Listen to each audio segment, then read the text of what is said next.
What's up, y'all? Welcome to the grand finale. In this video, we're going to talk about everything that happened on this project. We're going to give you the behind the scenes, everything from acquisition, the numbers, the contractors, and without further ado, let's just hop right into it. I am so excited for this day. Guys, it's such a weight lifted off my shoulders for this project to finally be done. We have came a long way, and I'm just so excited to share with you the experience, the journey, everything about this property, everything about this deal. I'm gonna tell you guys from beginning to end.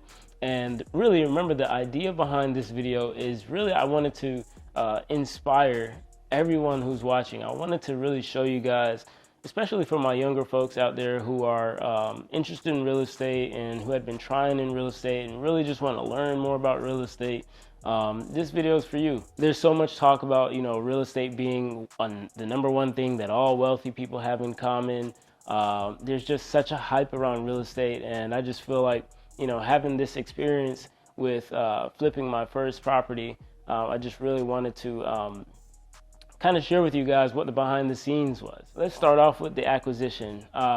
This is basically how I found the deal, right? My mentors had always told me, find the deal and worry about everything else afterwards. And I never really understood. But now that I've actually done it, it makes total sense. Basically what I do is I have a VA who makes calls. He makes about, I don't know how many calls it is, but he calls for 4 hours a day from Monday to Friday. And essentially he found a lead that was ready to sell their property. I think the house was vacant. We're calling vacant house list. And I got on the phone with him, and I negotiated like, hey, seems like you want to sell, can you tell us a little bit more about the property, the condition, what have you. Long story short, it took about 2 months of following up, consistent negotiation to finally close on this property. Every time I spoke to the seller at first, he wasn't really interested in selling. So this deal originally was going to be a subject to deal, guys. And what that means is basically we were going to acquire this property by paying the mortgage payments for the seller. But we ended up not going that route. I think he had a $70,000 note, which we would pay that monthly, and then that would be it. There would be no down payment. There would be no cash or anything. It would just be take over the mortgage payments, and that would be the way we got the deed ownership. However, what we ended up doing was buy the property cash. You want to know how much? You got to stay till the end of this video. So I'll tell you guys a quick little short story, right? Because this is really important. There was a GC, which is a general contractor, that I was shadowing for some time. I'd been shadowing him way before I started this project. And, I really thought that he was going to be, I thought that he and I were going to partner, I had worked for him for free, and, he asked me, how he could pay me. And I was just like, hey, whenever I find a deal, you would be the guy, and you can, pay me back that way. So when I was under contract with his property, I called him and I sent him text messages. I was like, hey, can you give me a bid? Can you give me a quote on this property? And he never responded. Guys, he never responded. And that thing, it was really discouraging. I will say it was discouraging to know that the person that I had been shadowing and hoping that I could work with and I had worked for free had just kind of abandoned me and left me hanging. And so what I ended up having to do was call around GCs that I didn't know. I just went on Google, started contractors in this area, and that was just a long process. And I had a bunch of people come out, and long story short, we didn't even end up using any GC because for a number of reasons. I mean, there were some GCs that were unprofessional. There were GCs that didn't respond after seeing the property. I guess it was too much work for them. Some GCs couldn't provide us an adequate quote. And then some GCs just wanted a big down payment. They wanted a down payment, a big deposit before they even started the work. And my mentors, always told me, you don't pay, and this is a tip that I was going to say for the end, but you really don't want to pay before the job is done, because so many things can go wrong. And so we were coming up on closing. I got a good idea of how much the repairs were going to cost, and didn't have a GC. And so we closed on the property. and I essentially had to take matters into my own hands. Now, I will say, I am more of a do-it-yourself type of person. I am a hands-on guy, and so this doesn't really surprise me. But this being my first project, it really was hard to try to GC it on my own. And so that's what I ended up doing. I ended up finding my own subcontractors, my flooring guy, my roof guy, my kitchen, countertops, you name it. I found each of those subcontractors and I worked with them and I managed the entire project. Now, in the beginning, there were a lot of people who were offering project management. This is someone who is just going to oversee all the activities on the property for a fee. And I won't lie, I really was close to hiring him, but I really wanted to cut down on a lot of the budget. With it being my first project, I really didn't want to have an excuse to go over budget or fail, right? I was afraid of failing. And so I took matters into my own hand and we saved a lot of money doing it that way. Let's fast forward to project start. I knew I had a big project on my hands. Here we had a house that had been abandoned. It was, I mean, you guys saw in the last videos, right? It was horrible, right? No one had lived there for about 6 years. I mean, it looked a mess. I don't even have to tell you guys if you saw episode 1. And so I just felt overwhelmed. I didn't really have a network of contractors, but it ended up working out, guys. You know, just calling my friends, calling my family, my mom, you know, she helped me find a few contractors along the way. During the process, man, there was a lot of things. There was so many lessons almost every single day of this project. I mean, it really put a lot of, I guess I don't want to say stress, but when you become your own GC, like when you are in charge of managing all these subcontractors, making sure that people come in on time, making sure that the timeline is, you know, intact. I mean, it's really another job. And remember, you know, I did this while working 60 hours a week at my full-time job. I could just give you guys an example of a day in the life, right? Like I'd wake up at 7 or 6 a.m., try to work out for an hour or so, get back home, work from home, and work from like 8 a.m. to sometimes 8 p.m. I had a cargo van that my mom let me borrow. I was really blessed to have some type of work vehicle because I used it a lot to transport a lot of the materials from Lowe's, Home Depot, warehouse, you name it, right? And so I would get off work around 7:30, 8 p.m. and then I would head straight to the property and I would put in some of the work that I knew. Like I installed the cabinets. You know, I don't want to go through everything that I did, but it was just, you know, and then the house was about 45 minutes away from where I lived. And so I really would get home like after midnight and I would just work 2 jobs every day. The entire project took 3 months. And I would say that I pretty much sacrificed my whole summer to do this project. So in this section, I'm gonna tell you guys about some of the pain points with working with contractors. Because before I started this project, I was told that, you know, be careful, contractors can make or break your deal. And there was so much fear that was being thrown at me about contractors that I never really understood, like, how could a contractor really mess up your job? And it wasn't until I started this job that I found out what they meant. For example, there were contractors who said they could do the work and they really couldn't do it. There were contractors who, you know, lied. They said that they locked up the place and secured it. And then when I went back to the property, it was wide open and, you know, subject to theft and vandalism and all that. It was just so many issues that I had to deal with. There were certain things that, you know, they would say it cost $3,000 to do, and then they found out XYZ happened, and so it's really $5,000. And, you know, it's every day was a problem. My phone was ringing like 30 to 40 times a day, because remember, as a GC, you're really in charge of everything. Coordinating with like the tree service people, the tree cutting people, and the electrician, the plumber, the HVAC. It was just a lot. I think the biggest thing with having the contractors is you really need to be able to trust them. You know, trust is really important. There's so many things that can happen to your project and really kill the deal for you, such as people breaking in and stealing all your appliances, or just messing up, throwing rocks in windows and what have you. I mean, they could really mess things up. So having somebody you could trust is really imperative. But I'm smiling because I feel like, knowing, even speaking about everything that happened at this property, all the work that it took, I'm just glad to say that it's done, right? Like it's finally done. I finally did it. Even though it wasn't easy. And I will tell you guys, if you're interested in real estate, you're interested in flipping a house or anything just on the ground, you really need to have that determination and that persistence, right? Because without that, I probably wouldn't have finished this. There were so many nights where I just felt like giving up. There were nights where, I had like 4 hours of sleep and, didn't even get to, do my regular nightly routine.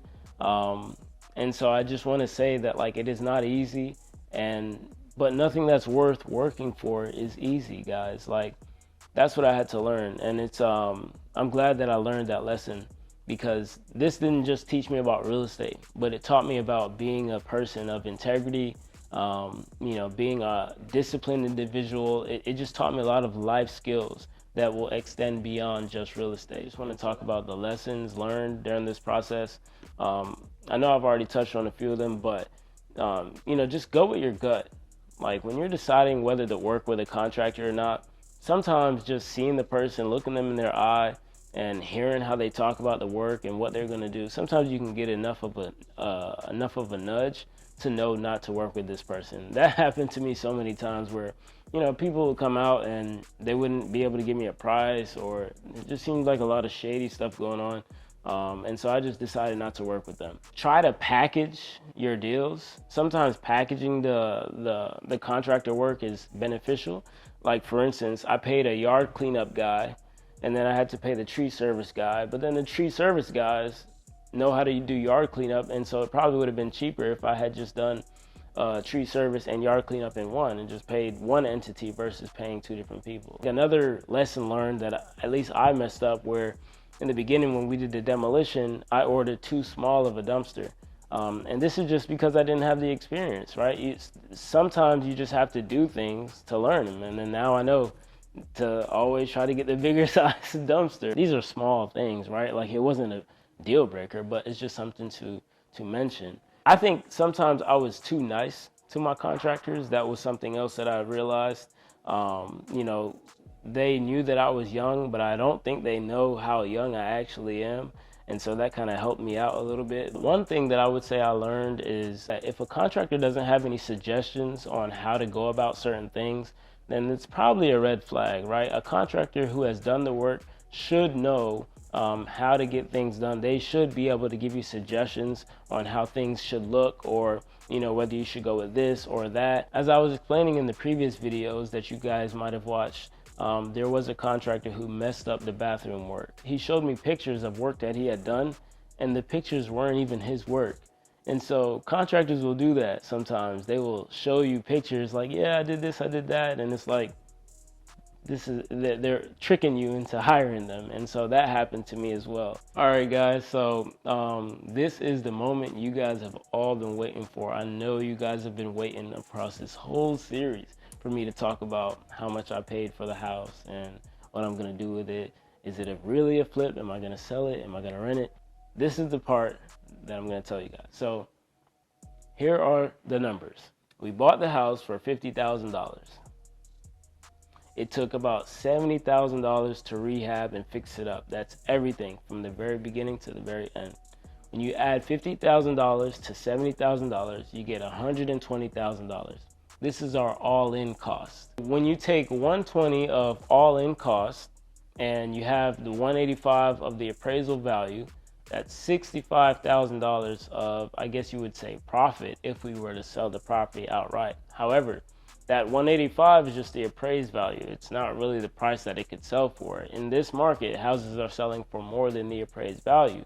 So, but just for simplicity's sake, let's just say that the house is worth 185. So that would mean that if I sold the house at the appraisal value, we would sell it for, I would make $65,000 in profit. So I know you're probably guessing, did I sell the house? The answer is no. We actually decided to keep the property and rent it out to keep that residual income, right? And I know some of you guys are like, no, you're crazy. You can make, this project took 3 months and I could make $65,000 in 3 months. You're crazy. Why would you not sell it? It really depends on where the house is, how much you could rent it for, to really help you decide whether you sell or rent a property. But for me, being on the younger side and trying to generate a portfolio long term, I think that if I had anything interested in generational wealth, and when I say generational wealth, I'm not talking about cash, I'm talking about assets. If I want assets to be able to pass down to my children, then I need to have some assets in my name. I need to have rentals, right? And so we are playing chess, not checkers, and that's why I decided to rent this property out. More so on the numbers, right? So now that you know that we decided to rent this property out, you might want to know how that works, right? So how much money did I even need for this deal? I was lucky enough to get a private money lender on this deal. And so I borrowed at 10% annualized. We got 100% funded on the purchase price plus the rehabs. So I only had to come out of pocket at one point, which is, I think it was $1,200 for the $120,000 that were borrowed. After borrowing $120,000, right, that means I owe that money. It's on a 10% loan, not 10%, but 10% annualized, guys. That's very important.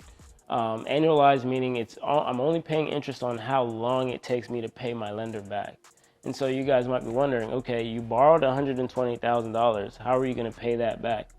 Well, we have something called a cash out refinance. The cash out refinance, essentially I get to capture the equity that we forced into the property with our renovations. So basically when you cash out refinance, you want to do it we're doing it at a 75% loan to value, which essentially means that I get to borrow 75% of the value of the home. So as I said, the value of the home was $185,000. 75% of that is about $138,000. And so essentially I would get $138,000 minus closing costs, and I would be able to pay off my private money lender the 120 plus the interest that I owe. So guys, remember I said my investor is going to charge 10% annualized, and it took 4 months to get this house rented. We took 3 months of renovation and then 1 month to get the house rented.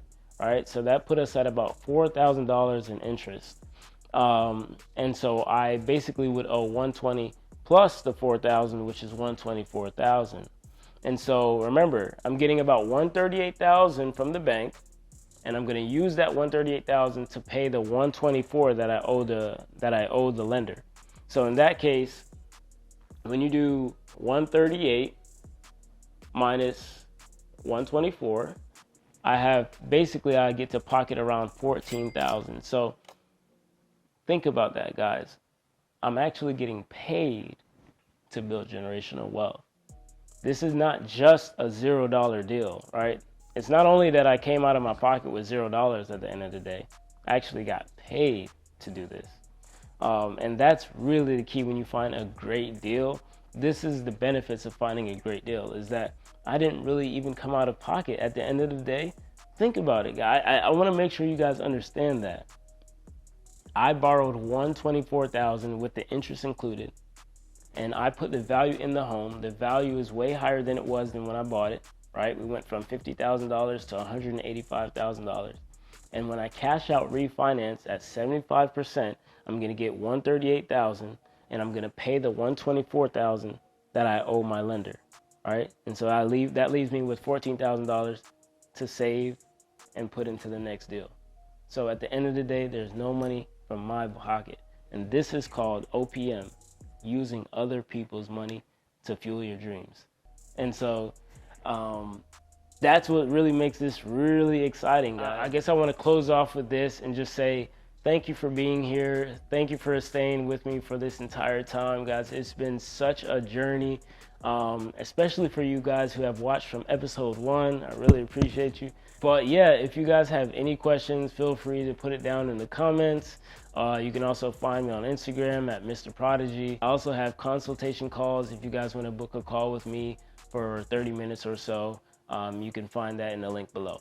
So thank you again, and I hope you are inspired and motivated to go out there and invest in real estate. Take care.